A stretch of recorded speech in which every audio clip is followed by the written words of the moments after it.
Hello students. तो आज हम देखेंगे बोहर्स मॉडल कैसे बना। देखो, थॉमसन मॉडल हमने देखा, फिर रदरफोर्ड मॉडल देखा। थॉमसन मॉडल्स में जो भी ड्रॉबैक्स थे, लिमिटेशन थी, वो रदरफोर्ड ने सॉल्व किया, लेकिन रदरफोर्ड के मॉडल में भी कुछ लिमिटेशन रह गई थी। तो बोहर ने उसके लिए एक नया मॉडल बनाया जो कि रदरफोर्ड मॉडल से थोड़ा एडवांस था। अब वो कैसे बना, मतलब ये पहले हमें ये देखना है कि बोहर को ये मॉडल बनाने के लिए जो फैक्ट चाहिए थे वो कहाँ से मिले। तो देखो, वो दो फैक्ट थे, वो है ड्यूअल नेचर ऑफ लाइट। जो लाइट है वो टू टाइप्स की कैरेक्टरिस्टिक्स में होते हैं, दो तरह के नेचर होते हैं, बराबर। लाइट यानी इलेक्ट्रोमैग्नेटिक रेडिएशन, और सेकंड है एटॉमिक स्पेक्ट्रा, वो हम सब देखने ही वाले हैं। ड्यूअल नेचर की बात करें तो लाइट्स के कितने टाइप्स के नेचर है, कितने टाइप्स के कैरेक्टरिस्टिक्स है, तो टू टाइप्स के कैरेक्टरिस्टिक्स है। एक नेचर है वेव नेचर और दूसरा है पार्टिकल नेचर। चलो, वेव नेचर मतलब क्या? वेव नेचर मतलब लाइट का कंटिन्यूस नेचर, जबकि ये कंटिन्यूस नेचर नहीं है। आप समझ सकते हो इस तरह से, बराबर। वेव नेचर में कैसे समझाया हुआ है कि लाइट इस तरह से ट्रैवल करेगी, कंटिन्यूस ट्रैवल करेगी, जबकि पार्टिकल नेचर ऐसा बोल रहा है कि लाइट ट्रैवल तो करती है लेकिन वो कंटिन्यूस नहीं, वो छोटे छोटे पैकेट है, एनर्जी के पैकेट है जो एक दूसरे के साथ कनेक्टेड नहीं है। तो ये पार्टिकल नेचर हो गया, ये वेव नेचर है। दोनों आगे जाके दोनों थियरी, दोनों नेचर प्रूव होने वाले हैं। लेकिन पहले समझो कि जो बोहर मॉडल्स की डेवलपमेंट थी वो कौन से फैक्ट पे थी, तो दो फैक्ट पे, एक dual nature of light and second atomic spectra. Dual nature क्या है? तो ऐसा है कि लाइट टू टाइप्स के नेचर में है, एक वेव नेचर और दूसरा particle nature. Wave nature continuous होता है जबकि ये कंटिन्यूस नहीं होता। अब समझो कैसे प्रूव हुआ, कौन कौन से फिनोमेना है जिससे ये प्रूव हुआ कि लाइट वेव नेचर में है। तो जिस तरह से आपने 10th में पढ़ा होगा रिफ्रैक्शन, रिफ्लेक्शन, उसी तरह की एक फिनोमेना है पोलराइजेशन, दूसरा है इंटरफेरेंस और तीसरा है डिफ्रैक्शन। फिजिक्स में आप इसके बारे में डिटेल में पढ़ोगे, ठीक है। तो ये अभी हमारा सब्जेक्ट नहीं है। पोलराइजेशन, डिफ्रैक्शन एंड इंटरफेरेंस, ये ऐसे फिनोमेना है जो प्रूव करती है कि लाइट कौन से नेचर, लाइट का कौन सा नेचर है, वेव नेचर। तो ध्यान से देखो, ध्यान से समझो कि कौन कौन से फिनोमेना है कि ये जो प्रूव करेगी कि लाइट को वेव नेचर है, तो वो है polarisation, interference and diffraction. Next, ऐसे कौन से इफेक्ट है, ऐसे कौन सा फिनोमेना है कि जो ये प्रूव करेगी कि लाइट के पास पार्टिकल नेचर भी है, यानी बराबर। तो ब्लैक बॉडी रेडिएशन, ये भी हम देखने वाले हैं। Black body radiation, photo electric effect, most important effect है ये चैप्टर की। And line spectra of atom, मतलब कि एटम का लाइन स्पेक्ट्रा। ये जो फिनोमेना है ये सब ये प्रूव करती है कि वेव के पास, यानी कि लाइट के पास कौन सा नेचर है, पार्टिकल नेचर है। तो आगे जाके हम ये दोनों को एक्सेप्ट करने वाले हैं, ठीक है। लेकिन पहले हम एक नेचर के बारे में पढ़ेंगे और वो है वेव नेचर ऑफ लाइट, ठीक है, वेव नेचर ऑफ लाइट। फिर हम पार्टिकल नेचर का डिस्कशन करेंगे। चलो, तो वेव नेचर ऑफ लाइट, तो पहले तो ये जानना होगा कि लाइट है क्या। तो देखो, light wave is a type of energy wave. पहले तो मुझे बताओ वेव क्या होते हैं, फॉर्म ऑफ एनर्जी। वेव मतलब फॉर्म ऑफ एनर्जी, चाहे फिर साउंड वेव ले लो या लाइट वेव ले लो, सभी एक टाइप की एनर्जी फॉर्म है, बराबर। तो light wave is a form of energy which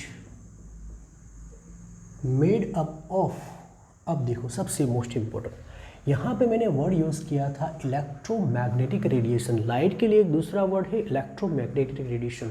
क्यों यूज़ हुआ, तो वही देखने वाले हैं कि लाइट जो होती है वो है तो एनर्जी, फॉर्म ऑफ एनर्जी, लेकिन वो किससे बनी है? तो टू डिफरेंट टाइप की एनर्जी से, मेड ऑफ इलेक्ट्रिक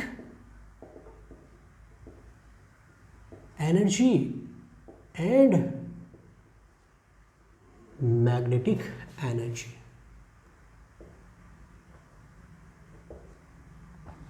ठीक है, तो ये समझो कि लाइट वेव किससे बनी हुई है? टू टाइप्स की एनर्जी से, electric energy and magnetic energy,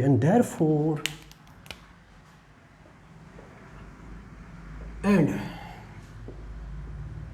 therefore light is called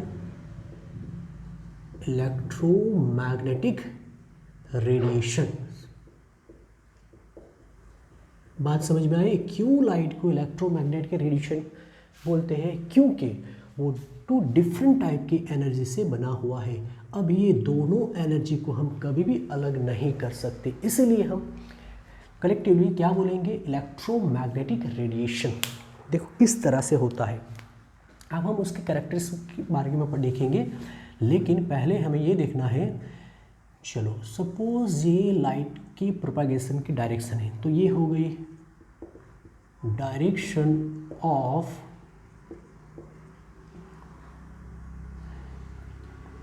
propagation of light. इसका मतलब ये डायरेक्शन में लाइट पास हो रही है, डायरेक्शन में लाइट जा रही है। ठीक है, अब हमें ये देखना है ये जो दोनों एनर्जी है वो कहाँ पे होती है। तो समझो सपोज ये पॉइंट से एनर्जी निकल रही है, मतलब ये एनर्जी पॉइंट्स यहाँ से निकल रही है और ये डायरेक्शन में जा रही है। तो ये दोनों जो फील्ड होते हैं, electric field and magnetic field, इस तरह से होते हैं।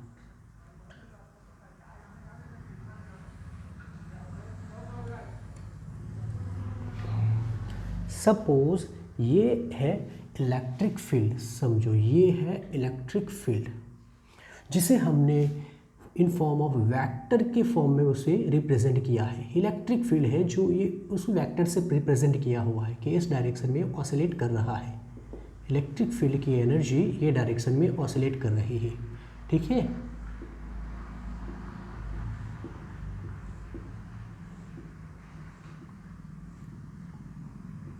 चलो अब मैग्नेटिक फील्ड कहाँ पे होता है, तो थोड़ा ध्यान से देखो। मैग्नेटिक फील्ड इस तरह से रहता है कि वो ये जो इलेक्ट्रिक फील्ड है उससे वो परपेंडिकुलर हो।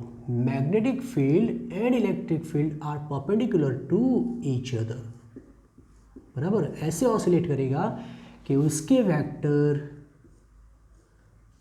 इस फील्ड को कैसे होंगे? परपेंडिकुलर होंगे।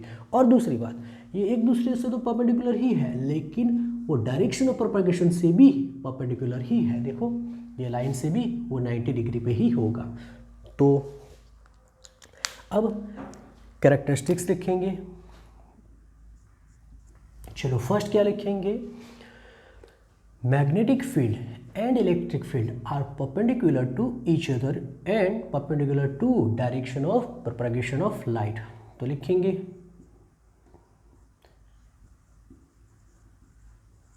magnetic field and electric field are perpendicular to one another, each other, and perpendicular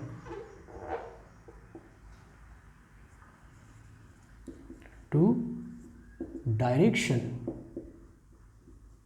of propagation of light।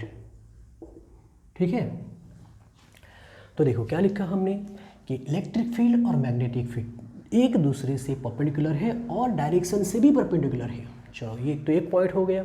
Second point क्या होगा? सेकंड पॉइंट कि जिस तरह से साउंड वेव को मूव करने के लिए मीडियम चाहिए, आपने पढ़ा ही होगा कि वैक्यूम में साउंड ट्रैवल नहीं कर सकता क्योंकि वैक्यूम में मीडियम नहीं है। तो साउंड वेव को ट्रैवल करने के लिए क्या चाहिए, मीडियम चाहिए। लेकिन लाइट वैक्यूम में भी ट्रैवल करती है और मीडियम में भी ट्रैवल करती है। इसका मतलब electromagnetic wave do not required medium, they travel, they move in vacuum also. इसका मतलब वो वैक्यूम में भी ट्रैवल कर सकता है, इसको कोई भी मीडियम चाहिए नहीं। अब सबसे मोस्ट इम्पोर्टेंट, इलेक्ट्रोमैग्नेटिक रेडिएशन क्या एक टाइप का रेडिएशन है, एक ही टाइप के वेव है? तो नहीं, बहुत सारे इलेक्ट्रोमैग्नेटिक रेडिएशन से बना हुआ है ये स्पेक्ट्रम, जिसे हमने इस तरह से अलग किया है। देखो ये जो है उसे बोलेंगे इलेक्ट्रोमैग्नेटिक स्पेक्ट्रम।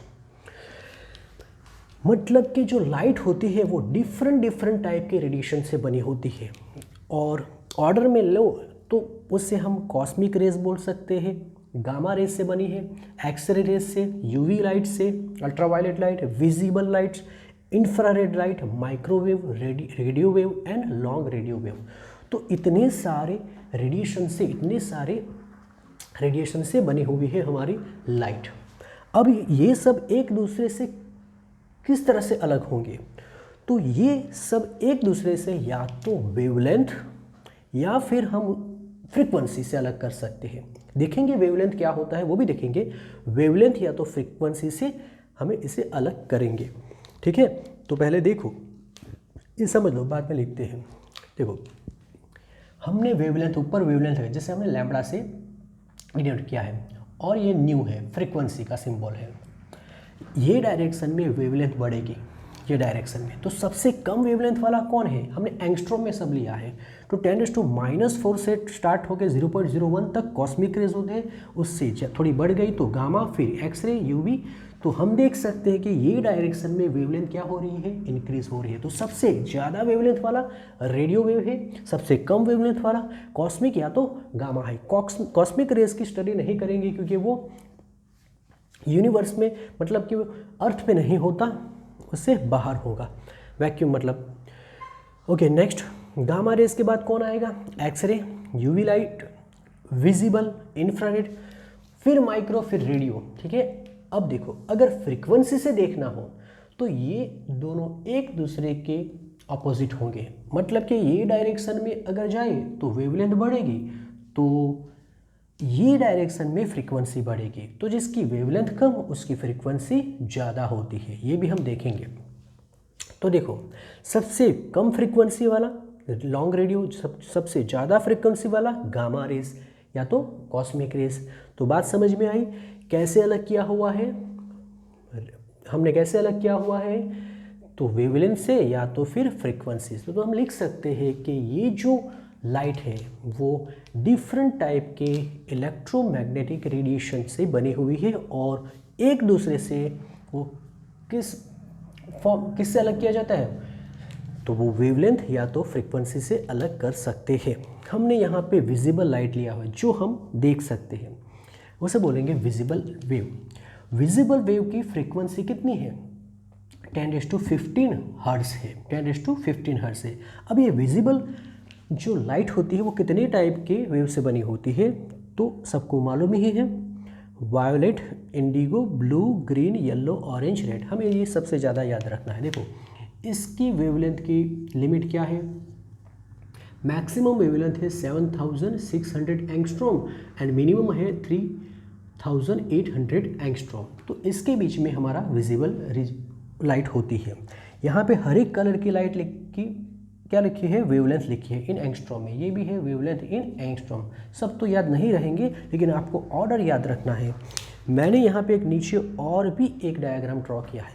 अब देखो, वायलेट कलर मतलब क्या? वायलेट मतलब यहाँ से निकलेगा, यहाँ से निकलेगा मतलब जिसकी वेवलेंथ कम होगी। जैसे आप वायलेट से यहाँ तक जाओगे वेवलेंथ इंक्रीज होती जाएगी। मतलब सबसे ज़्यादा वेवलेंथ रेड की होती है, सबसे कम किसकी? वायलेट की। और अभी मैंने बताया कि लैम्बडा एंड न्यू, यानी कि लैम्बडा एंड फ्रीक्वेंसी एक दूसरे के क्या होते हैं? अपोजिट। इसका मतलब ये हो गया कि रेड की वेवलेंथ ज़्यादा है तो फ्रीक्वेंसी कम होगी, जबकि वायलेट की वेवलेंथ कम है यानी फ्रीक्वेंसी ज़्यादा होगी। ठीक है, तो अब हम लिखेंगे कि देयर आर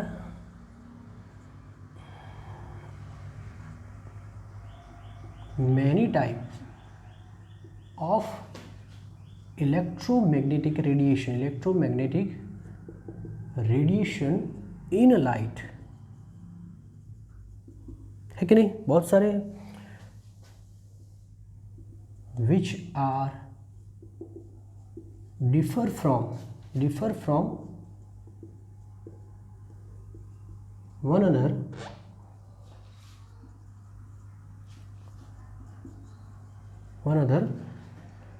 by, या तो कैसे अलग कर सकते हैं, वेवलेंथ से, या फिर फ्रीक्वेंसी से, और फ्रीक्वेंसी। ठीक है, जैसे कि एग्जांपल ले ले तो क्या होगा, देखो अगर लॉन्ग वेव, माइक्रोवेव की बात करेंगे, फॉर एग्जांपल माइक्रोवेव, तो उसकी फ्रीक्वेंसी कितनी होती है 10⁻10 हर्ट्ज। तो अगर 10⁻10 हर्ट्ज की फ्रीक्वेंसी वाला कोई रेडिएशन है तो वो माइक्रोवेव ही होगा। फिर देख सकते हैं इंफ्रारेड, तो उसकी फ्रीक्वेंसी हमने एवरेज फ्रीक्वेंसी लिखी है, इसकी लिमिट होती है। ठीक है, फिर अगर विजिबल है तो उसकी फ्रीक्वेंसी कितनी होगी 10⁻15 हर्ट्ज। उसी तरह अगर यूवी है तो उसकी फ्रीक्वेंसी 10⁻16 हर्ट्ज के आसपास होगी। ठीक है, उसी तरह एक्सरे वगैरह वगैरह। तो ये हमने इलेक्ट्रोमैग्नेटिक रेडिएशन के बारे में उसकी प्रॉपर्टी देखी। अब हम उसकी कैरेक्टरिस्टिक्स के बारे में देखेंगे, कैसे उसे एक्सप्लेन किया जाता है। ओके, तो अब ये देखना है कि इलेक्ट्रोमैग्नेटिक रेडिएशन को कैरेक्टराइज्ड कैसे किया जाता है। तो बहुत सारे टर्म्स हैं, उसकी कैरेक्टरिस्टिक्स हैं, जिससे हम उसको कैरेक्टराइज करेंगे। इस तरह से इलेक्ट्रोमैग्नेटिक रेडिएशन होता है। ये जो ऊपर के तरफ है उसे हम क्रेस्ट बोलेंगे और नीचे है उसे ट्रफ बोलेंगे। ठीक है, अब देखो कैसे कौन कौन से कैरेक्टरिस्टिक्स है। तो एक है wavelength, frequency, wave number, time period, amplitude and velocity. Normally 6 characteristics है जिससे हम वेव को अच्छी तरह समझ सकते हैं। फर्स्ट है वेवलेंथ। क्या होती है वेवलेंथ? तो देखो यहाँ से ये हो गए 2 क्रेस्ट और दोनों क्रेस्ट के बीच में जो डिस्टेंस होता है उसी को बोलेंगे वेवलेंथ। या तो आप ट्रफ को भी ले सकते हो, बराबर। तो सिंपल है, it is defined as the distance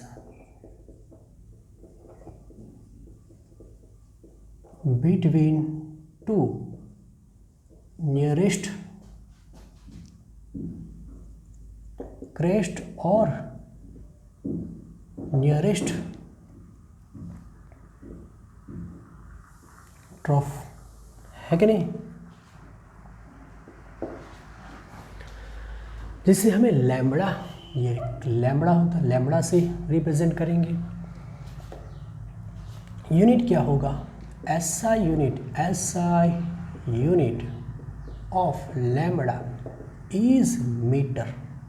तो SI यूनिट मीटर है, लेकिन और भी बहुत सारे यूज़ होते हैं, जैसे कि एंगस्ट्रॉम यूज़ होगा, नैनोमीटर यूज़ होगा, पिकोमीटर यूज़ होगा, माइक्रोमीटर और बहुत सारे यूनिट यूज़ हो सकते हैं। ठीक है, चलो तो वेवलेंथ मतलब क्या? डिस्टेंस बिटवीन 2 नियरेस्ट क्रेस्ट को हम बोलेंगे wavelength.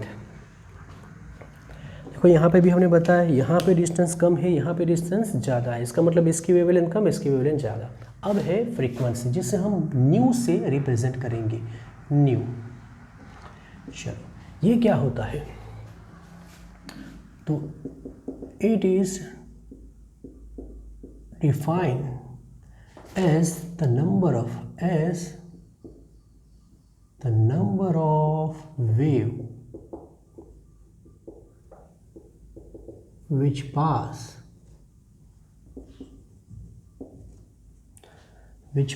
through 1 point in 1 second। अब समझो, ये समझना पड़ेगा कि होता क्या है एक्चुअली। देखो, ये एक पॉइंट है, बराबर। हमारे पास दो वेव है, इस तरह से एक और दूसरा इस तरह से। 1 सेकेंड का हमें टाइम लेना है और हमें देखना है कौन सी वेव यहाँ से ज़्यादा टाइम में पास होती है। आप समझो, इतने डिस्टेंस को हम ये वेव बोलेंगे, या तो आप यहाँ से यहाँ तक ले लो, उसे हम 1 वेव बोलेंगे। तो आप समझ सकते हो कि जितनी वेवलेंथ कम होगी उतनी ज़्यादा वेव पास होंगे, है कि नहीं। यहाँ से 1 सेकेंड में ये ज़्यादा पास हो गया, बराबर। समझो कि इतना पास हो गया 1 सेकेंड में, तो इसमें वेव नंबर तो ज़्यादा होंगे, जबकि यहाँ पे कम है क्योंकि इसकी वेवलेंथ ज़्यादा है। तो समझो कि it is define the number of wave which pass through a point in 1 second. तो 1 सेकेंड में कितने वेव पास हो रहे हैं। देखो 1 सेकेंड में समझो कि 1 हो गया, 2, 3, 4 हो गए, लेकिन यहाँ पे तो सिर्फ 1 ही हुए। हमने यहाँ से यहाँ या तो यहाँ से यहाँ का नंबर को हमने 1 वेव लिया। तो बात समझो, क्या लिखा है, frequency is defined as the number of wave which pass through 1 point in second. Unit क्या होता है, यूनिट होता है unit of frequency is hertz, और हर्ट्ज ही होता है सेकेंड इनवर्स, और साइकिल पर सेकेंड वही होता है साइकिल पर सेकेंड। हमें यहाँ पे एक फॉर्मूला लिखना पड़ेगा कि mu is equal to formula होता है c by lambda. c means velocity होगी, तो ये हो गया relation between frequency and wavelength. Wave number तो हमने लिखा ही है, वेव नंबर भी उस टाइप का ही है। It is the reciprocal of the wavelength. इसका मतलब ये हो गया वेव नंबर, तो रेसिप्रोकल ऑफ वेवलेंथ मतलब 1 by lambda, and that is the number of wave present in 1 centimetre. तो समझो कि ये 1 सेंटीमीटर है, ये इतना डिस्टेंस 1 सेंटीमीटर है, तो यहाँ पे कितने वेव है, 1, 2, 3, 4 जितनी वेव है, जबकि यहाँ पे एक ही वेव है। तो फिर से वही वेवलेंथ कम तो वेव नंबर ज़्यादा, ठीक है। और यूनिट क्या होगा, यूनिट होगा सेंटीमीटर इनवर्स और मीटर इनवर्स। टाइम पीरियड क्या होगा, सिंपल, वेव कोई पर्टिकुलर पॉइंट को पास करने के लिए जितना टाइम लेंगे उसी को बोलेंगे time period. Time taken by wave to pass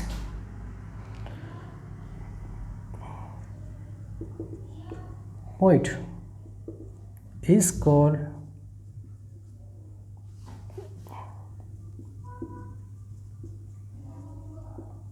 time period, ठीक है। अब देखो टाइम पीरियड का भी एक रिलेशन है।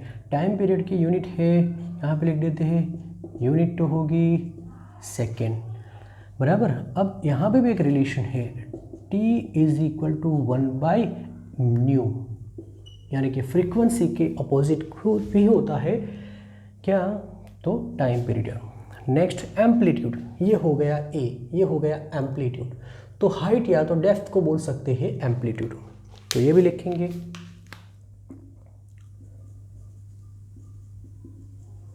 हाइट ऑफ क्रेस्ट और depth of trough is called amplitude. Height depth है यानी यूनिट तो मीटर ही होगा, मीटर यानी कि एम होगा, ऐसा यूनिट की बात करें तो। वेलोसिटी तो सबको मालूम है, वेलोसिटी क्या होती है, distance travel in 1 second distance travel in 1 second is called velocity. तो लिखेंगे distance travel by wave in 1 second is called its velocity. And हमने रिलेशन बता ही दिया है, nu is equal to c by lambda. तो अब ये करेक्टरिस्टिक, ये फॉर्मूला यूज़ करके हम न्यूमेरिकल्स सॉल्व करेंगे। जो कि ये सबसे मोस्ट इम्पोर्टेंट ये है क्या, इलेक्ट्रोमैग्नेटिक स्पेक्ट्रम जो डिफरेंट रेडिएशन से बना हुआ है। रेडिएशन किस तरह से अलग किया, तो एक तो वेवलेंथ या फिर हम फ्रीक्वेंसी से अलग कर सकते हैं। विजिबल है वो 7 कलर से बनी हुई है, वायलेट, इंडिगो, ब्लू, सबकी वेवलेंथ अलग है, सबकी फ्रीक्वेंसी अलग है। ये सबसे मोस्ट इम्पोर्टेंट। सबसे कम वेवलेंथ किसकी है, वायलेट की, और सबसे ज़्यादा रेड की। तो अब फ्रीक्वेंसी में कैसा हो जाएगा, सबसे ज़्यादा फ्रीक्वेंसी वायलेट की, सबसे कम रेड की होगी। ठीक है,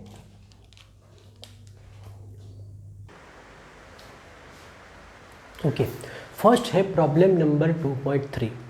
तो Vividh Bharati radio station broadcast on a frequency of 1.368 kilohertz. तो calculate the wavelength of this electromagnetic radiation. और बाद में ये भी बताना है कि ये जो इलेक्ट्रोमैग्नेटिक रेडिएशन है वो स्पेक्ट्रम में कौन सी वेव से बिलोंग करेगा। ठीक है, तो देखो हमें फ्रीक्वेंसी दिया हुआ है, यानी कि हमारे पास न्यू है, न्यू की वैल्यू है 1.368 किलो हर्ट्ज, जिसे हम हर्ट्ज में कन्वर्ट करेंगे तो इंटू 10⁻³ हो जाएगा, क्योंकि किलो है उसे हर्ट्ज में कन्वर्ट किया तो ये वैल्यू हो जाएगी। ठीक है, चलो अब वेवलेंथ और न्यू का रिलेशन क्या था, तो हमने देखा था nu is equal to c by lambda, where c is the velocity of wave, जो कि ऑलवेज कांस्टेंट होती है।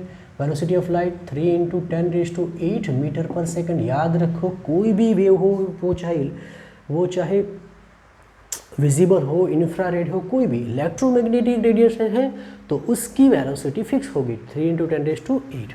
चलो तो वैल्यू रखेंगे 3 × 10⁸, और ये हो गया 368 हर्ट्ज। चलो ये डिवाइड करो, ये आंसर ऑलमोस्ट 219.3 मीटर के आसपास होना चाहिए। आप चेक करके देख लेना। सॉरी, हमें वेवलेंथ कैलकुलेट करना है, वेवलेंथ कैलकुलेट करना है, यानी कि यहाँ पे होगा न्यू और यहाँ पे लैम्बडा। चलो न्यू की वैल्यू कितनी है, न्यू की वैल्यू कितनी है 1368। अब ये लैम्बडा हो गया, ये लैम्बडा ऑलमोस्ट 219.3 मीटर के आसपास होगा। चेक करके देख लेना मीटर में। और ये जो वैल्यू है वो दिस वेवलेंथ